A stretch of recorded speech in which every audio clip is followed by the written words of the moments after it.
नमस्कार बच्चों, Arihant education foundation का अरिहंत कला वाणिज्य एवं विज्ञान महाविद्यालय बावधन पुणे के हिंदी विभाग के यूट्यूब चैनल पर मैं डॉक्टर प्रवीण चंदन आप सबका स्वागत करता हूं। मेरे प्रिय विद्यार्थियों, आज हम कक्षा 12वीं के युवक भारती के 13वें अध्याय कनुप्रिया भाग 2 का अध्ययन करेंगे, जिसके कवि है श्री धर्मवीर भारती।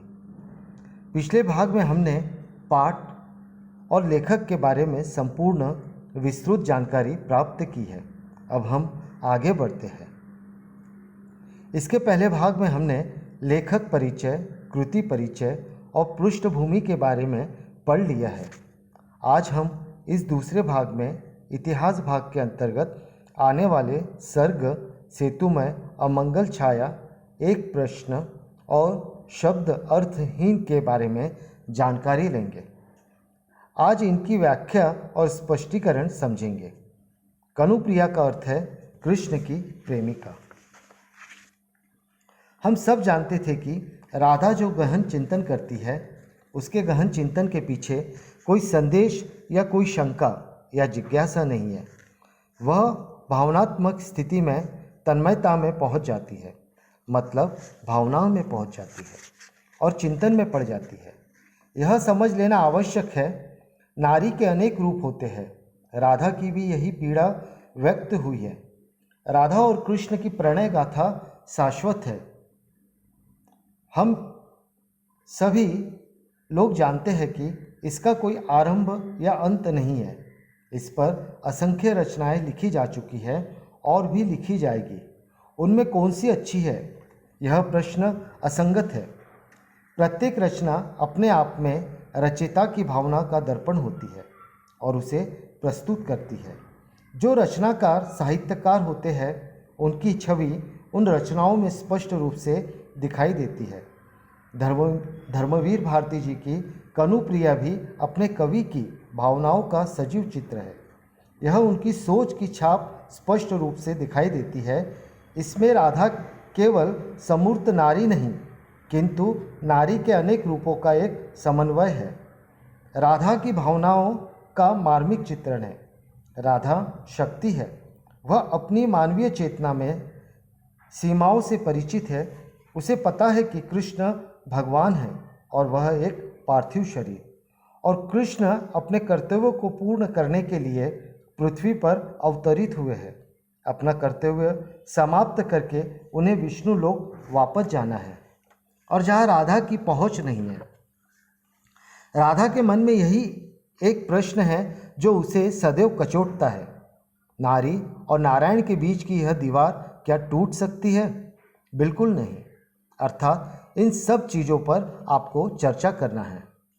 कनुप्रिया को अच्छी तरह से समझने के लिए, क्योंकि यह सब उसके मन में, भावनाओं में कहीं और मन के किसी कोने में यह बात बसी हुई है, जिसके कारण वह भावनाओं में कहीं खो जाती है, तल्लीन हो जाती है और गहरी चिंतन में पड़ जाती है। पहले ही बताया गया है कि राधा के गहरे चिंतन में पड़ने की वजह से किसी तरह का संदेह नहीं है। कोई शंका है, उसका समाधान करने के लिए वह प्रयत्न कर रही हो। फिर जिज्ञासा भी नहीं है, क्योंकि चिंतन किया जाता है। किसी भी विषय का मंथन किया जाता है, क्योंकि उसके पीछे जिज्ञासा होती है, और राधा के अंदर वह जिज्ञासा भी नहीं है। सिर्फ भावना में वह इस तरह डूब जाती है कि वह तन्मयता की किसी स्थिति में डूब जाती है। राधा की चेतना, कृष्ण का अधूरापन, राधा की पीड़ा का एक और पहलू भी है कि नारायण के संपर्क में आकर नारी अपनी मानवीय धरातल से उठकर नारायण के स्तर पर पहुंच सकती है। वैसे ही नारायण को भी नारी के संपर्क में आकर नारी के अपने मानवीय धरातल से उठकर नारायण के स्तर पर पहुंच सकती है। वैसे ही नारायण को भी नारी के संपर्क में आकर मानवीय भावनाओं के सौंदर्य और कोमलता का वरदान मिल सकता है। जब भगवान स्वयं धरती पर मनुष्य बन जाते हैं तो उन्हें मनुष्य शरीर के सुख का मूल्य भी चुकाना पड़ता है। उन्हें भी मानवीय संघर्षों, यातनाओं और विरह की पीड़ा सहन करनी पड़ती है। सफलता और असफलता की लहरों में डूबना उतरना पड़ता है। निराशा और वेदना की घड़ियों में कनुप्रिया ही उन्हें सहारा दे सकती है। जहाँ नारी को नारायण की आवश्यकता है, वहीं नारायण को नारी की आवश्यकता है। राधा तो स्वयं शक्ति है। इसी चेतना में से कृष्ण का प्रादुर्भाव हुआ है। उसी की चेतना में कृष्ण की रासलीला हुई, फिर चिर मिलन और चिर विरह की आध्यात्मिक गाथा बन गई कनुप्रिया। यहाँ पर कुछ बातों का समझ लेना आवश्यक है। यहाँ सारी बातें बताना इसलिए आवश्यक थी कि छात्र सारी बातें समझ सके, लेकिन समझना होगा क्योंकि विशेष अध्ययन के तहत आपको इसकी पढ़ाई करनी है। इसके पहले जब शुरुआत की तब पहले पैराग्राफ में शब्द आया था। इसका आधार मिथक है। यह शब्द राधा और कृष्ण के प्रेम और महाभारत की कथा से संबंध है। मिथक क्या होता है? आपको राधा की चेतना, राधा की पीड़ा बताने की क्यों जरूरत पड़ी? यह मिथक शब्द जो आया है उसे समझना आवश्यक है, और मिथक के माध्यम से क्या विवेचना होती है, वह कहाँ पर छुपी हुई है, उसे स्पष्ट करना भी आवश्यक है। मिथक प्राचीन पुरानी कथाओं का तत्व जो नवीन परिस्थितियों में नवीन स्थितियों के अर्थ को वहन करे, वह मिथक कहलाता है। पति से अलग होकर जो आघात होता था उसे मिथक ही कम करता था। स्वयं प्रकृति और देवताओं का मानवीयकरण करके यहाँ पर कृष्ण और राधा का भी मानवीयकरण किया गया है। कृष्ण का भी, राधा का भी। कविता किसी भी कलाकृति में न प्रश्न होते हैं न प्रश्नों का उत्तर। कविता की महानता यह है कि उसमें केवल अभिव्यक्तियाँ होती है, प्रस्तुति होती है। कोई एक पारिभाषिक संदेश नहीं होता। पाठक को यह अधिकार है कि वह अपने स्तर पर अपनी भावनाओं के अनुकूल आत्मसात करे, मतलब उसका अर्थ ग्रहण करे। पर धर्मवीर भारती की कृति कनुप्रिया यानी कृष्ण की प्रिया, राधा की अनुभूतियों की गाथा है। ऐसा लगता है जैसे धर्मवीर भारती ने नारी के अंतर्मन की एक एक परत खोल कर रखी है, और इस रचना में नारी के मन की संवेदनाओं और प्यार के नैसर्गिक सौंदर्य का चित्रण है। मतलब यह कि बहुत ही सुंदर चित्रण प्रस्तुत हुआ है। यदि हम ऊपरी सतह से इस काव्य को पढ़ने जाएंगे तो न्याय नहीं होगा। पूरी तरह से हम अर्थ को आत्मसात नहीं कर पाएंगे। अतः हमें प्रसंग को अच्छी तरह से समझना अति आवश्यक है। प्रस्तुत कविता में राधा के संपूर्ण व्यक्तित्व की व्याख्या दी गई है। किसी भी व्यक्तित्व को परिभाषित करने का प्रयास ही निरर्थक है। कनुप्रिया के रूप में नारी का चरित्र परिभाषा से परे स्वयं अपनी परिभाषा है। यही तथ्यहीनता इस कविता का तथ्य है। सेतु में अब देखिए इस सर्ग का हम प्रारंभ करते हैं। नीचे की घाटी से ऊपर के शिखरों पर, नीचे की घाटी से ऊपर के शिखरों पर जिसको जाना था वह चला गया, जिसको जाना था वह चला गया। हाय मुझी पर पग रखकर, हाय मुझी पर पग रखकर मेरी बाहों से इतिहास तुम्हें ले गया, मेरी बाहों से इतिहास तुम्हें ले गया। सुनो कनु सुनो, क्या मैं सिर्फ एक सेतु थी तुम्हारे लिए? क्या मैं सिर्फ एक सेतु थी तुम्हारे लिए? लीला भूमि और युद्ध क्षेत्र के अलंध अंतराल में, लीला भूमि और युद्ध क्षेत्र के अलंध अंतराल में अब इन सूने शिखरों मृत्यु घाटियों में बने सोने के पतले गूंथे तारों वाले पुल सा, अब इन सोने शिखरों मृत्यु घाटियों में बने सोने के पतले गूंथे तारों वाला पुल सा, निर्जन निरर्थक कांपता सा यहाँ छूट गया मेरा यह सेतु जिस्म। निर्जन निरर्थक कांपता सा यहाँ छूट गया मेरा यह सेतु, जिसको जाना था वह चला गया। जिसको जाना था वह चला गया। अब देखिए यहाँ पर सेतु का अर्थ होता है पुल। पुल यानी ब्रिज। एक बिंदु से दूसरे बिंदु को जोड़ने का काम, जोड़ने का कार्य ही सेतु है। चाहे वह काल के अंतराल को जोड़ रहा हो, चाहे बिंदु के एक सिरे से दूसरे सिरों को जोड़ने वाला। यहाँ पर इसका स्पष्टीकरण सब जानते हैं। यहाँ पर राधा पूछ रही है कि नीचे की घाटी से ऊपर के शिखरों पर, नीचे की घाटी से ऊपर के शिखरों पर जिसको जाना था वह चला गया। नीचे की घाटी का क्या अर्थ होता है? पर्वतों के बीच का जो मैदान होता है या संकरा मार्ग होता है, दो पर्वत के बीच में जो फैला हुआ मैदान होता है उसे घाटी कहा जाता है। या उसके नीचे से जो संकरा रास्ता जाता है उसे घाटी कहा जाता है, शिखर कहा जाता है। पर्वत की चोटी, ऊपरी हिस्सा नीचे की घाटी से ऊपर के शिखरों पर जिसको जाना था वह चला गया। मतलब कि यह नीचे के मैदानी प्रदेश से आम जो समतल जगह थी वहाँ से लेकर पर्वत की ऊंचाई शिखर पर पहुँचने के लिए जिसको भी जाना था वह चला गया। अब वह कौन था जो जीवन की शुरुआत थी, सतह से होते हुए शिखर पर पहुँच गया? वह कोई और नहीं बल्कि राधा के कनु थे, कृष्ण थे। कनु को जाना था वह चला गया, जिसको जाना था वह चला गया, अर्थात कनु चले गए। अब कनु कहाँ से चले गए? ब्रज से चले गए, उस वृंदावन से चले गए जहाँ पर कभी कनु राधा के साथ रहा करते थे। हाय मुझी पर पग रख, हाय मुझी पर पग रख, मेरी बाहों से इतिहास तुम्हें ले गया, मेरी बाहों से इतिहास तुम्हें ले गया। यहाँ पर राधा बता रही है कि उन्हें तो जो जाना था वे आगे बढ़ गए पर मेरा सहारा ले गए। मतलब मेरे सहारे वह आगे बढ़े, मेरी बाहों से, क्योंकि उसके पहले तक जब तक वृंदावन में थी, ब्रज में थे, तब तक मैं उनके पास थी। उसके पास से इतिहास उन्हें ले गया, कनु को अर्थात कृष्ण को इतिहास ले गया।